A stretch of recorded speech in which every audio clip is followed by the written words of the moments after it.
A serviço de culturas, costumes e opiniões múltiplas, a tecnologia cumpre o seu papel revolucionário com a diversidade como palavra de ordem. E o podcast desempenha esse papel, ganhando cada vez mais espaço no Brasil. O primeiro podcast produzido no país surgiu em outubro de 2004, mas esse tipo de mídia perdeu força em pouco tempo. Atualmente, os podcasts estão novamente ganhando espaço, a ponto de em breve se tornarem mainstream na internet. Grandes players de mídia estão investindo em podcasts, acreditando em um novo canal de distribuição. Falando ao ouvido do seu público, os podcasts trazem um nível de intimidade com o ouvinte que nenhuma outra mídia oferece. Diferentemente do rádio, os podcasts podem ser acessados a qualquer momento e em qualquer lugar. Sejam bem-vindos ao Culture na TV. História negra do Brasil. A mãe dela era lavadeira. Conversa com A alguém que tia é descendente era de lavadeira. italiano, de espanhol, As primas eles eram conseguem lavadeiras ir lá e atrás, todas assim, na elas sua história. trabalhavam A gente não também consegue, em, infelizmente, abre nossa aspas, história foi apagada. casas de família. Infelizmente, nossa história foi apagada.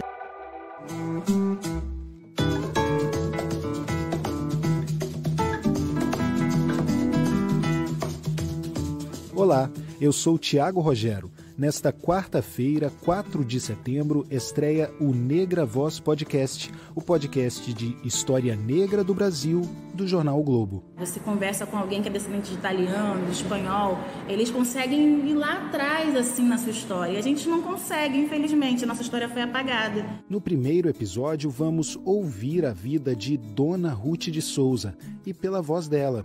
Uma entrevista inédita da nossa grande dama do teatro, da TV e do cinema. Sempre eu digo, se eu abrir o caminho, vieram atrás de mim porque quiseram. Na verdade, eu me sinto assim, graça quando a gente fala que eu abri caminho. Comecei, né? Depois apareceu outros com mais coragem de entrar, de chegar. Talvez por falta de coragem de enfrentar, porque o negócio de preconceito de cor foi muito difícil. Nosso convidado é jornalista. Nasceu em Belo Horizonte em 1988, ano do centenário da abolição da escravatura no Brasil, e desde fevereiro de 2015 trabalha como repórter na coluna do Anselmo Góes, no jornal O Globo. Em setembro de 2019, lançou o Negra Voz Podcast, uma série especial para o Globo sobre a história negra do Brasil, nossa herança africana e os grandes feitos de homens e mulheres do passado e do presente. É aluno do curso de pós-graduação Lato Sensu de especialização em História e Cultura Africana e Afro-Brasileira, promovido pelo Instituto dos Pretos Novos em parceria com a Universidade Santa Úrsula. Antes de O Globo, trabalhou por 3 anos como repórter na sucursal do jornal Estado de São Paulo, no Rio de Janeiro, e por 2 anos como repórter e apresentador da rádio Band News FM em Belo Horizonte. Hoje vamos conversar com o jornalista Tiago Rogero. Tiago, é um prazer recebê-lo aqui no programa. Diga pra gente como é que começou essa ideia de se tornar jornalista, de fazer comunicação. Obrigado, Carlos. É um prazer estar aqui. Então, começou... Eu sou mineiro, sou de Belo Horizonte, e uma coisa que me define tanto quanto ser jornalista, quanto ser um negro brasileiro, é que eu sou atleticano. Torço para o Atlético Mineiro, Clube de Belo Horizonte. E o sonho do jornalismo começou porque eu queria ser setorista de rádio do Atlético. Eu queria cobrir o Galo, cobrir ali os treinos de futebol, os jogos. Depois, durante a faculdade, esse sonho eu deixei para ser uma coisa mais para o lazer mesmo, não quis tanto trabalhar nessa área, mas começou por causa disso. E que faculdade você fez? Eu fiz o Centro Universitário Newton Paiva, em Belo Horizonte, sou um aluno do ProUni, bolsista do ProUni, 100%. É uma faculdade de BH que é mais voltada, bem voltada para essa coisa técnica mesmo, do jornalismo, assim, tentar ensinar durante o curso ali a base teórica, claro, mas muito da prática, assim. Muita coisa de vídeo, muita coisa de rádio, me ajudou bastante. E como é que foi para você ser um aluno negro da faculdade? Havia muitos outros? Como é que era? Eu lembro que havia uma proporção que é a proporção que a gente costuma ver hoje, mesmo na redação, assim, numa turma de 40 alunos, devia haver 4 negros, né, eu e mais 3, 4, 5 negros. E esse era um período um pouco diferente da minha vida, porque tendo uma forma de privilégio que é ser um negro de pele mais clara e vindo de uma família que perpetua muito a coisa essa questão do embranquecimento, o mito da democracia racial como um todo. Eu não me enxergava tanto. Eu já percebia que eu era negro, mas eu não tinha essa coisa do descobrir-se negro, perceber-se negro, que foi algo que eu fui ter aqui no Rio quando eu vim morar aqui. E houve algum incidente, algum momento em que te levou mais para isso? Aqui no Rio de Janeiro, houve pequenos incidentes nessas coisas, essas microagressões, né, no dia a dia, mas eu sempre entendo também o meu lugar de privilégio por ser um negro de pele mais clara e saber que eu não estou exposto a coisas que pessoas de pele mais escura, pele retinta, têm que passar. Eu lembro de momentos, por exemplo, em Belo Horizonte, quando eu ainda estava no colégio, eu estudava no Estadual Central, que é um colégio grande estadual de BH, e ele fica num bairro muito nobre de BH, que é o bairro de Lourdes, que é como se fosse, numa comparação com o Rio, seria o Leblon, a Gávea, alguma coisa assim.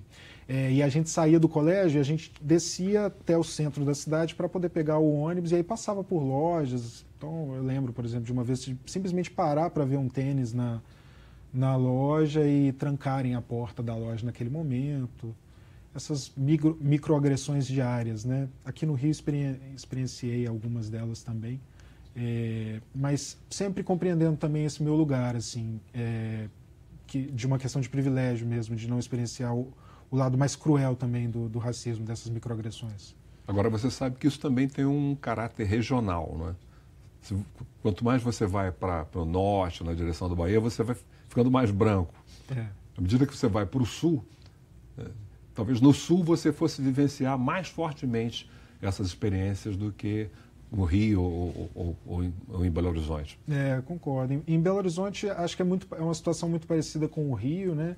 Até os regimes, de certa forma, foram semelhantes, né? Na época do tráfico de africanos escravizados. Então tem essa coisa. Lá, BH é muito parecido com o Rio em muitos aspectos, nessa questão da variedade, da diversidade mesmo, da própria, do termo da miscigenação, né? Do colorismo. Do colorismo. Em BH isso é muito sentido. Eu acho tão sentido quanto o Rio, assim. Eu não estava com olhos tão abertos para isso lá, porque foi uma questão que se tornou mais visível para mim e sobre a qual eu comecei a falar mais sobre, estudar mais sobre aqui no Rio mesmo. E você teve uma carreira passando pelos grandes órgãos de imprensa, Estadão, Band News, agora o Globo. Quais foram os momentos marcantes dessa sua carreira? Né? O que te estimula a prosseguir nela? Eu acho que teve um momento muito... Primeiro que eu acho que eu tive sempre muito... É uma carreira de muito trabalho, né? Muito compenetrada, muito focada, de muito esforço, mas também tive muita sorte em muitos momentos, pessoas que abriram portas para mim. Algo que foi muito determinante na minha carreira foi quando eu tinha 1 ano de formado, eu fiz a prova para o curso Estado de Jornalismo, que é um curso de formação de trainees do Estado de São Paulo. E aí passei 4 meses em São Paulo estudando e logo em seguida fui contratado pelo Estadão. Então já tive essa possibilidade de me inserir. Eu estava ali já na Band News FM em BH, num bom veículo de imprensa local, e tive a possibilidade de me inserir numa coisa mais nacional, né? Mesmo sabendo que a dita mídia nacional ela é mais concentrada no Sudeste mesmo, né? São Paulo, Rio de Janeiro e um pouco ali Distrito Federal, claro. E aí, dentro do Estadão, nesse período, uma das minhas ex-chefes lá foi trabalhar na coluna do Anselmo Góes. Quando surgiu uma vaga na coluna do Anselmo, ela lembrou de mim e me indicou para trabalhar com o Anselmo. E estou lá desde 2015 e tem sido bem importante, assim. Agora, você com certeza deve estar observando uma modificação que está acontecendo na mídia como reflexo de outros setores da sociedade. Não há dia em que eu abra o jornal e não leia alguma matéria, estou chamando matéria de maneira geral, reportagem, entrevista, textos assinados, tocando sobre a temática racial. Da mesma forma que a gente vê hoje, o que não via no passado, modelos negros, tanto na publicidade quanto, e isso causa um impacto muito grande, nas revistas de moda. Revistas como Marie Claire, como Vogue, os suplementos de moda, como o próprio Ela, do Globo. Então, a presença de modelos negros, e às vezes é muito interessante, a presença de modelos negros muito pretos, nós estávamos falando aqui do colorismo, que a gente não via, que às vezes eu não vejo em revistas negras americanas. Então, está havendo uma mudança na sociedade e os veículos estão refletindo isso. Como é que você dentro desse processo, se sente? Eu acho de fato, né, um momento diferente, um momento de conquistas, e de conquistas que vem de lá atrás, né, de muita luta. Realmente existe essa preocupação maior hoje em dia da mídia como um todo, né, a mídia como uma instituição que envolve também publicidade, envolve a imprensa. Eu vejo esse tipo de preocupação também na formação, na busca por uma formação de profissionais num ambiente mais diverso. E ainda acho que estamos longe do que é considerado ideal, porque eu acho que esse momento só vai ser alcançado quando de fato tivermos 54% das fontes, 54% dos modelos, 54% das pessoas ocupando cargos de chefia. Mas existe mesmo esse movimento, um movimento que é visivelmente muito provocado também por esse lado comercial da coisa, né? Porque diversidade, há diversos estudos acadêmicos que mostram isso.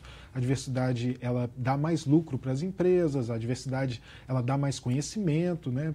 Por que você não vai querer mais profissionais capacitados, né? A possibilidade de descobrir mais talentos e novos talentos. Entidades como o Banco Interamericano, o Banco Mundial, mostram exatamente o efeito da discriminação racial sobre a economia dos países. Os países perdem com a discriminação racial. E parece que, de uma certa forma, a nossa sociedade está tomando conhecimento disso, apesar disso acontecer num momento muito contraditório, num momento politicamente complicado, né, para quem defende essas ideias. O momento político talvez seria o mais desfavorável para que esse tipo de política se reafirmasse ainda mais, né? Esse tipo de ação afirmativa se reafirmasse.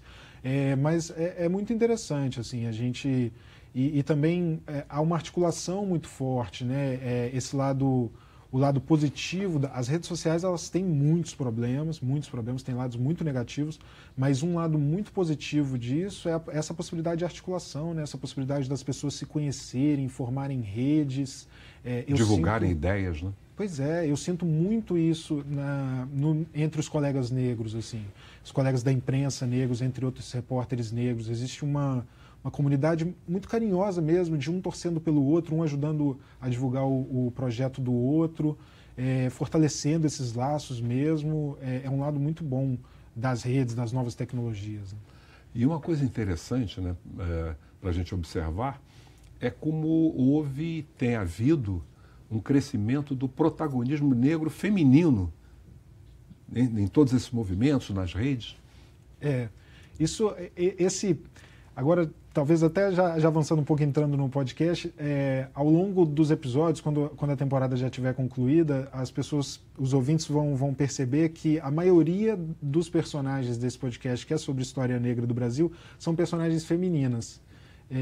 Porque esse protagonismo, ele está aí, né? E ele é inegável, assim, os movimentos... Mais uma vez, entendendo o meu lugar de fala como um homem, observando isso, o protagonismo feminino, ele é muito forte, ele é a força mesmo que move, eu acho, todos esses movimentos, assim. Nós, homens, a gente está sendo levado junto, assim. Mas eu vejo mesmo como as lideranças, as cabeças, as forças mesmo que movem tudo isso, eu percebo que são as mulheres negras, né? É o protagonismo feminino de fato. Nós vamos voltar a esse tema depois do intervalo.